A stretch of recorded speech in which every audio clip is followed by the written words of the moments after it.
Yang kulihat adalah hidup ini transaksional.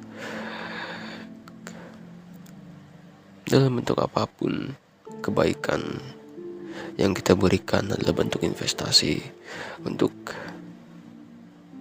harapan profit atau imbalan, mau setimpal ataupun keuntungan yang bisa didapatkan dari pihak lain. Kebaikan mereka demi membalas kebaikan kita, yang kadang juga itu menjadi perjudian tersendiri. Tapi makin lama kita bermain saham itu, kita makin ahli. Dan yang kulihat, permainannya memang tidak adil karena nggak ada aturan baku hitam dan putih. Yang aku tahu, yang aku pelajari dari agama, ternyata tidak serta-merta diterapkan pada dunia. Yang ada hanya sebuah prinsip-prinsip sebab akibat yang menjadi hukum universal. Dan itu hukum universal kan, hukum sebab akibat, hukum law of attraction, hukum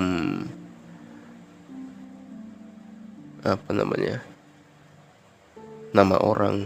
Jadi jika suatu hal berjalan dengan baik, ya akan berjalan dengan baik. Jika satu hal bukan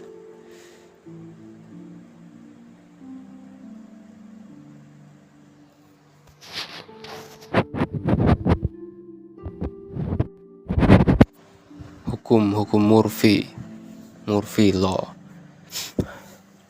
Terus prinsip Matthew principle. Matthew apa siapa yang the winners takes all and the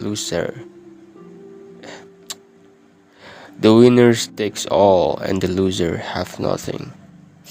Seperti kerangka hierarkial.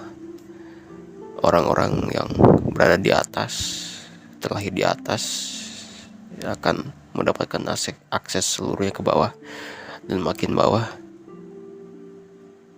ya para taraf hierarki itu hanya bisa mengakses apa yang bisa mereka akses saja.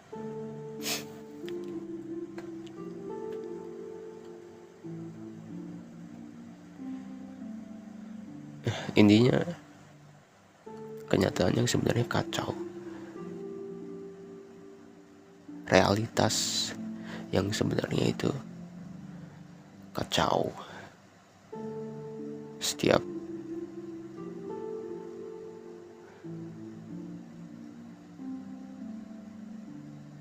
gimana ya menjelaskan, menggambarkan apa yang aku sadari agak sulit.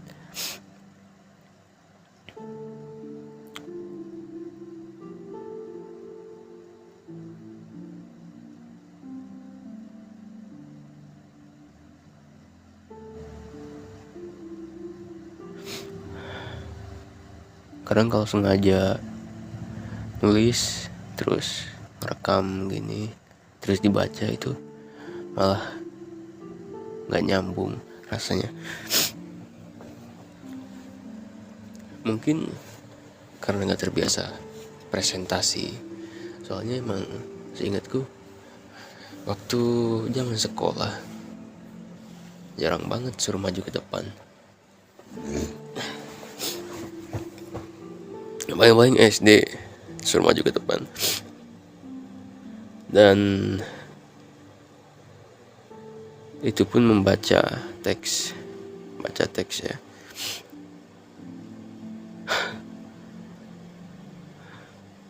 Kan sering tuh dulu waktu SD disuruh baca buku halaman berapa, di papai, secara bergantian gitu. Bangku satu, bangku satu, dua orang kan biasanya, baca satu halaman setiap orang. Nah,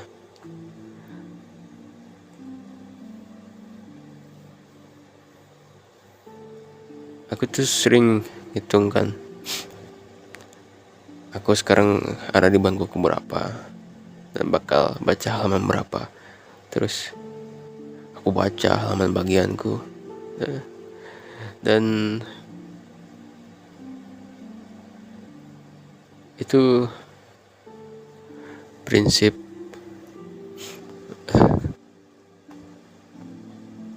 kok jadi prinsip.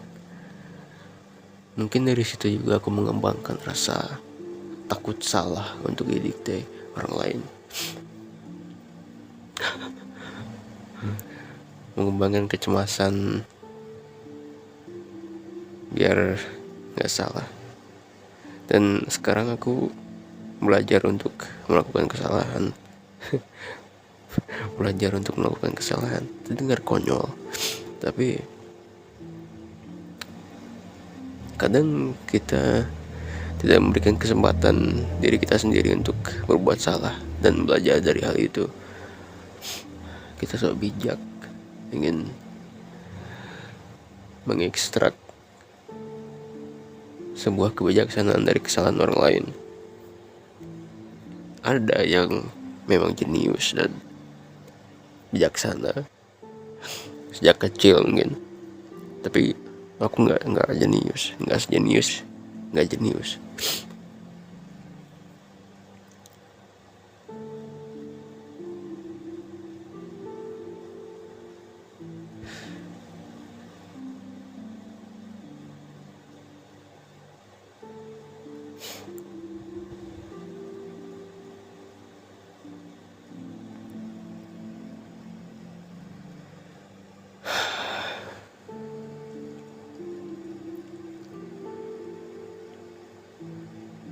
Hari ini momentumnya terasa hilang.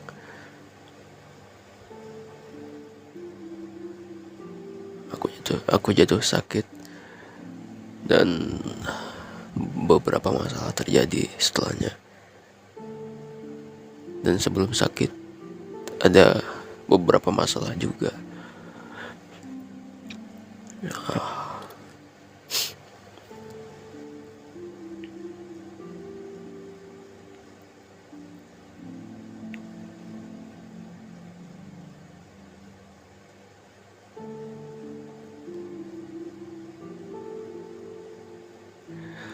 Gak tahu harus ngomong apa. Gak tahu juga mau ngomong apa. Aku hanya ngomong karena harus ngomong untuk melatih omonganku karena aku jarang ngomong, agar aku berbicara secara otentik dari diriku sendiri, bukan hanya berbicara mengutip dari perkataan orang lain, bukan hanya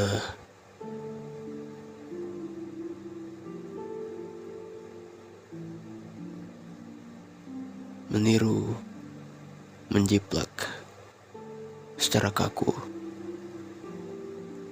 Aku tersadar bahwa aku akan lancar saat menjelaskan sebuah alasan pada suatu fenomena yang aku alami. Seolah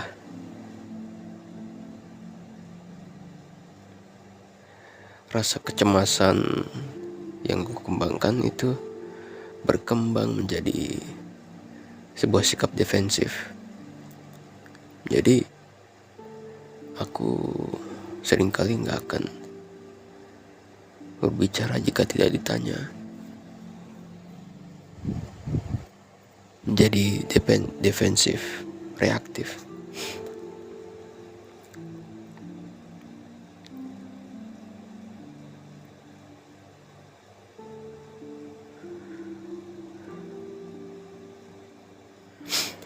Tapi aku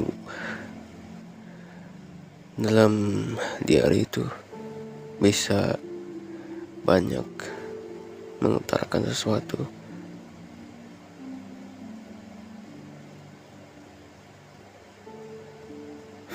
Mungkin itu hal pribadi, tapi sekarang ada hal yang ingin aku curhatkan tentang betapa di nerve-nya orang-orang yang aku temui.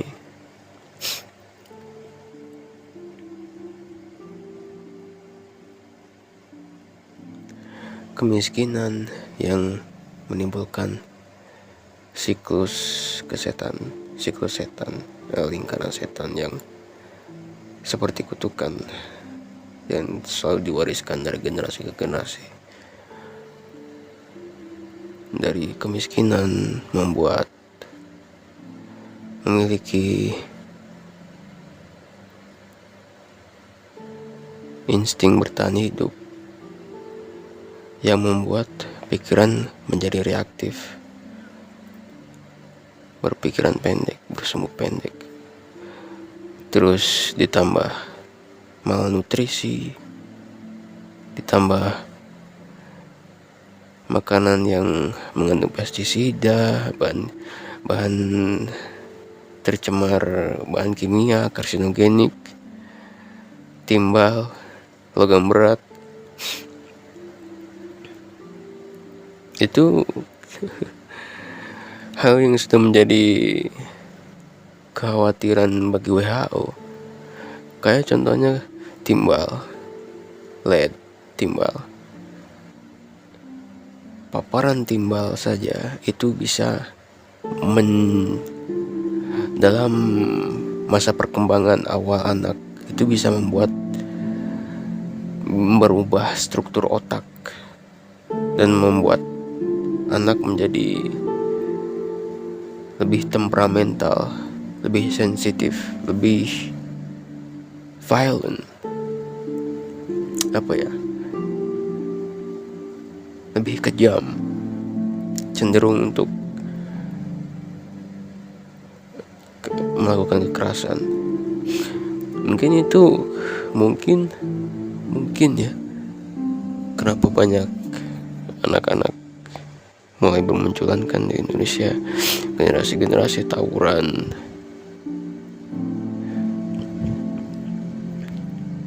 Mungkin penyebabnya dari timbal.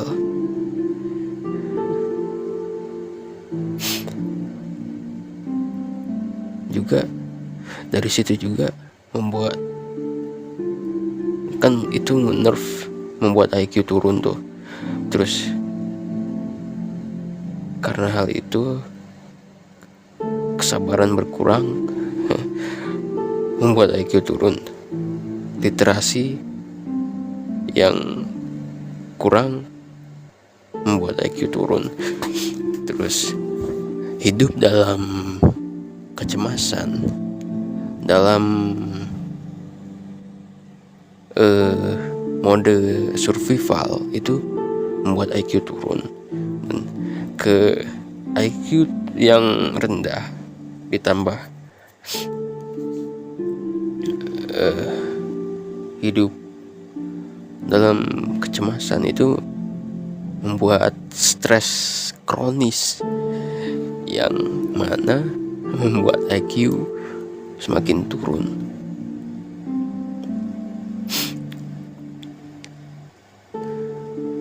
Maka ya sekarang kan mulai tuh kasus bunuh diri udah meningkat banyak.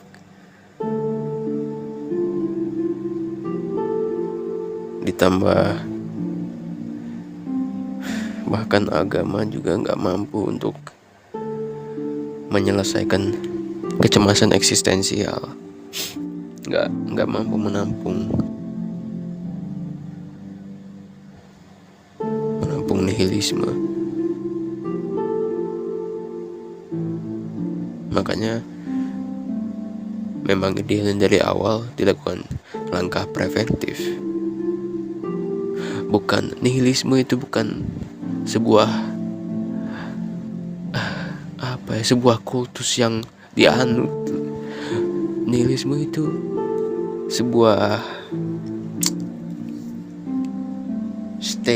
state of being, bukan sebuah tahap saat tidak ada warisan misi, tidak ada warisan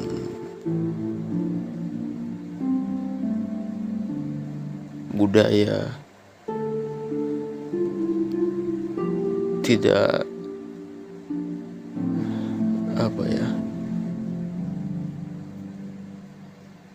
saat generasi hanya dilempar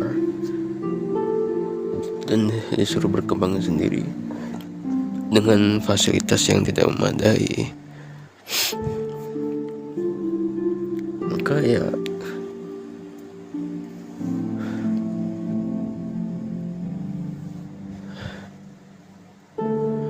masuk ke tahap nihilisme.